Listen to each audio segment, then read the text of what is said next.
By World War II, the small farming town of Plant City had grown to about 7,500 residents. Phosphate mines and strawberry fields were the centers of commerce, as they had been since Plant City's incorporation in 1885. But many young men left behind the mines and fields and the city east of Tampa for a new calling overseas. These are some of their stories.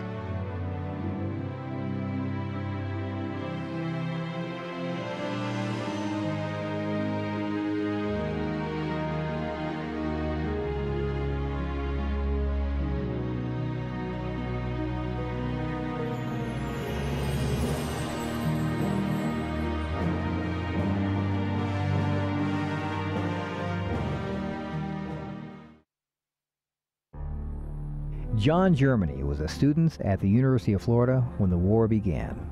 The battles overseas captivated the nation throughout his education. It's been said many times, and it's true, that the Second World War was a popular war. Pearl Harbor happened on December the 7th, 1941. And the going to school in 1942, everybody was talking about the war.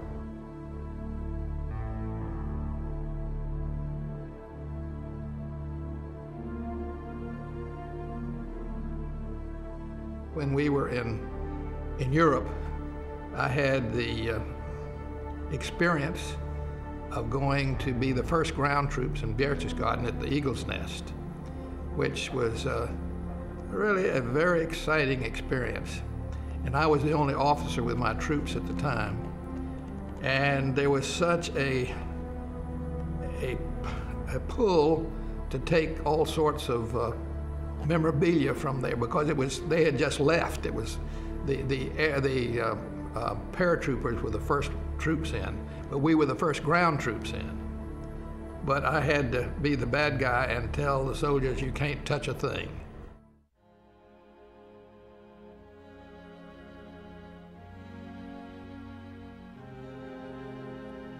We rescued some they were workforce people that had been in a concentration camp in Czechoslovakia, and at that time, the fires were still hot in the ovens, and they immediately, when we came in, the members that were to be killed, burned, wanted to turn on the guards and throw them in, and it was hard to kind of control. And you can understand how you would feel if you'd been subjected to such torture that they had been subjected to. But we kind of kept it on an even keel. And those were the kind of things that occurred before we got our orders to go to Japan.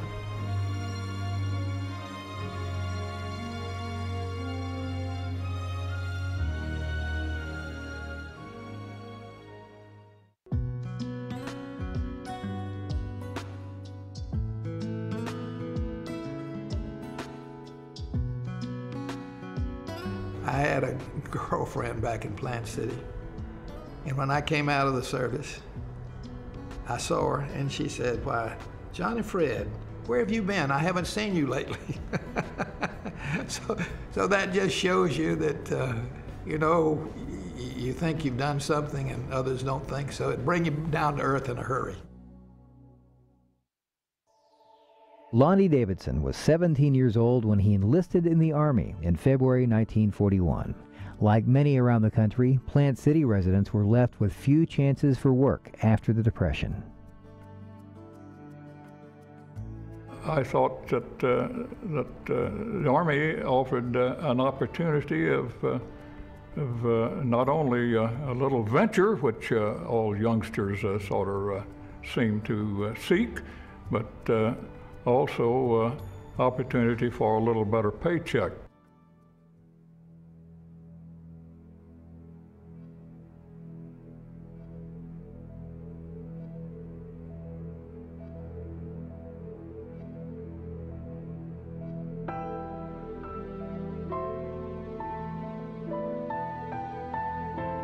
It really wasn't all that much to see.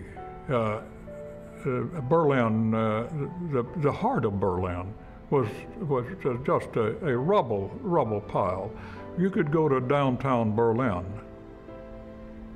in July of 45 and look the 4 points of the compass, and you would not see one building with three walls intact.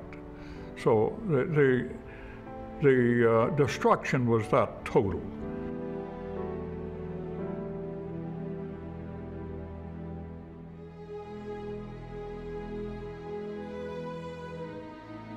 You can handle the old fighting of the war much easier than you can handle the memories of home and the attachment and all to your beloved families and dear and valued friends.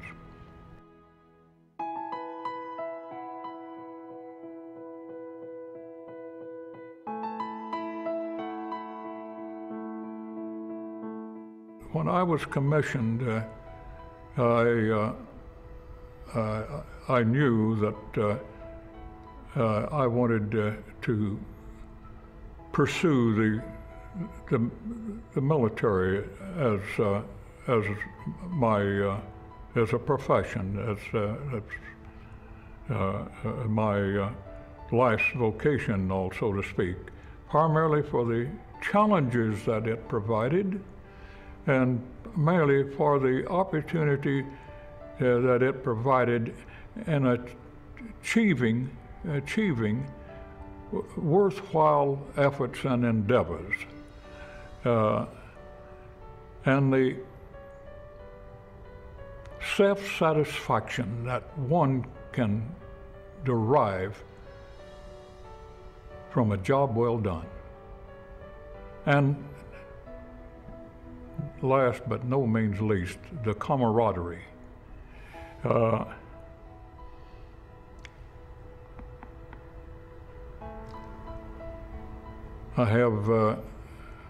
have friends, friendships that are just, that of course was accrued and all during my military service, that are absolutely priceless to me.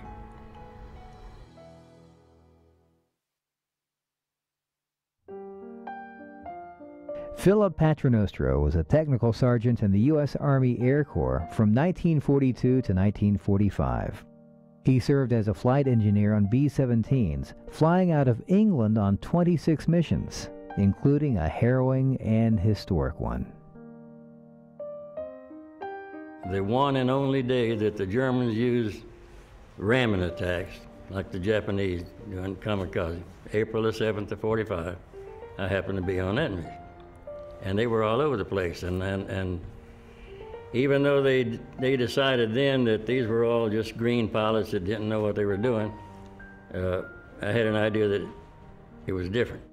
When things like that are happening, you ain't got a whole lot of time to do much thinking, but you see a ramming here and a ramming there, and here's more of them coming, and you could fire at them and they don't care. They're coming in to ram the airplane.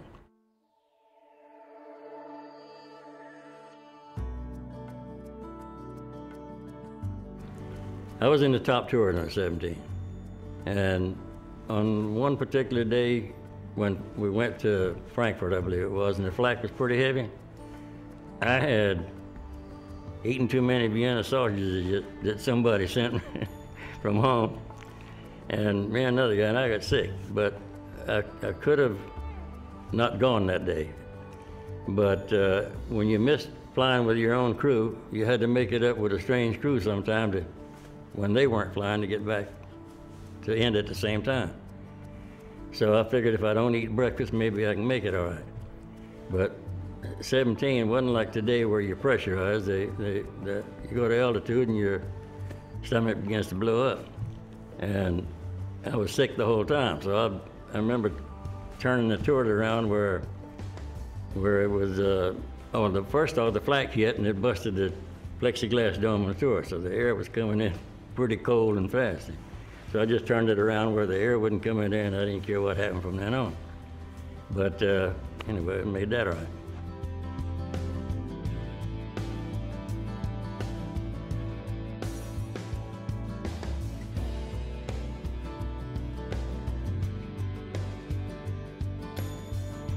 At one time, I thought I'd like to, stay in Europe for a while and see the rest of the country on the ground. I saw it all from the air. But when the time came, I was ready to come on home. And at that time, you didn't fly back. Even though we flew a brand new airplane over there, we came back by ship. Most of the people did. But I came back on the Queen Mary, right, first class, right, along with 13,000 other troops. David E. Bailey Jr. was 23 years old when he made Plant City history. D.E., drafted on March 5, 1941, was the first married man in the Plant City area to be called up. I had just been married about 6 months, and I was teaching at the Plant City High School, and I asked for deferment till the end of the year, but the draft board said no, I had to go in right away. So I was sent to Camp Blanding, Florida for basic training.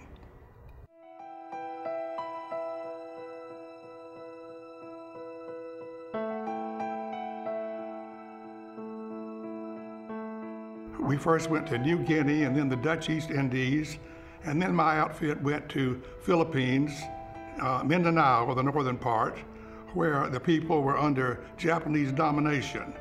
We were trying to free them from domination, and we were worried about the war going on and having to invade the mainland of Japan, because we knew that the Japanese would fight to the finish, fight to the death for their emperor. So actually, the atom bomb was quite a blessing in disguise.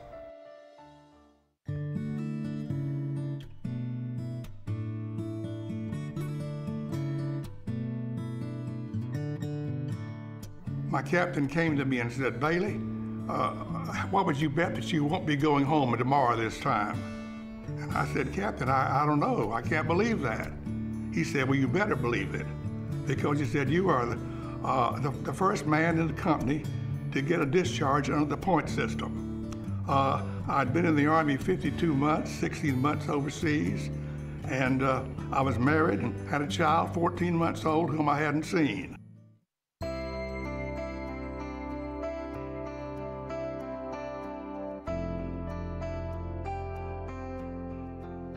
I'm afraid I didn't. I was so delighted to be going home that I even left a lot of things there I had collected I was going to take back with me, but I didn't even get them. I just hopped on that old C-47 and got out of there, I was just thrilled to death. And coming back and seeing the Golden Gate Bridge was unbelievable, indescribable, the joy that I felt. And even the train ride back home was wonderful. I was in a great outfit, a great company of fellas. We looked out for one another, and they probably saved my life several times. And I wouldn't take anything from my Army experience. And I'm really very grateful that I had the experience of being in the service, because it made me appreciate life, and it made me appreciate this wonderful country that I'm in. Edmund Ted Covington was 22. His younger brother Harrison, 18, when the pair enlisted in 1942. Ted chose to enter the Army Field Artillery, while Harrison opted for the Army Air Corps. The atmosphere at that time, you wanted to go, there was no question about it. Everybody did. Yeah, no dodging that.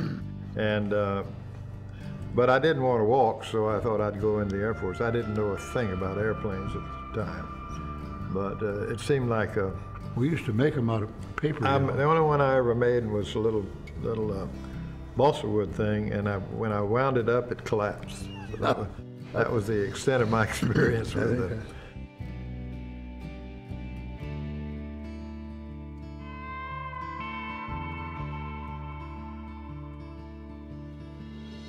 We trained on horses, and the horses to pull the caissons and so forth.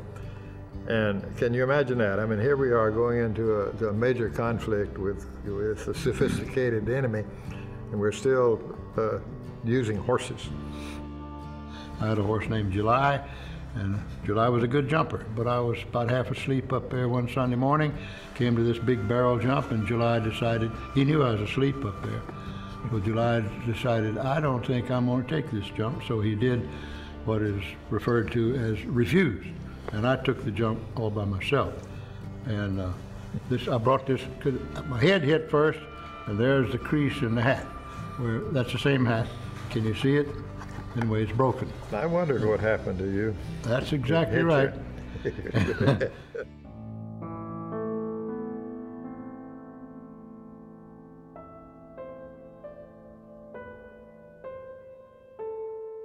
And so we busted into Manila, fought our way through the city, because it was street fighting. That's a little hairy, that's street fighting. But anyway, so we broke down the door at Santa Tomas, and we didn't liberate them, we moved in with them.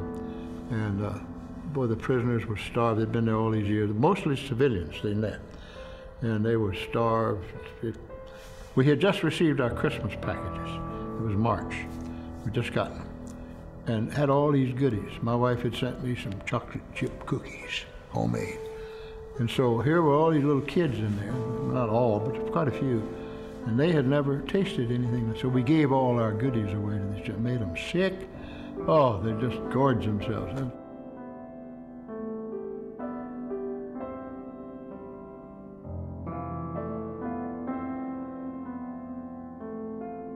When the announcement was made, everything that would shoot was shot. There you go. On that island, and it was scary, I'm telling you, because every gun, anybody that had a gun was out there shooting it up in the air. And everything goes up, it's going to come down. I got, I put on my helmet. It was frightening, and some people were killed that day. I do want to say this, that we call us the greatest generation. I think that's a lot of malarkey. In that it's true, we did these things. We survived the Depression, and of course we did go in and fight the war, and miraculously won it. But I think that almost any generation would have done the same thing. If the chips were down, with the kind of enemy that we faced, I think that the current generation would have done the same thing.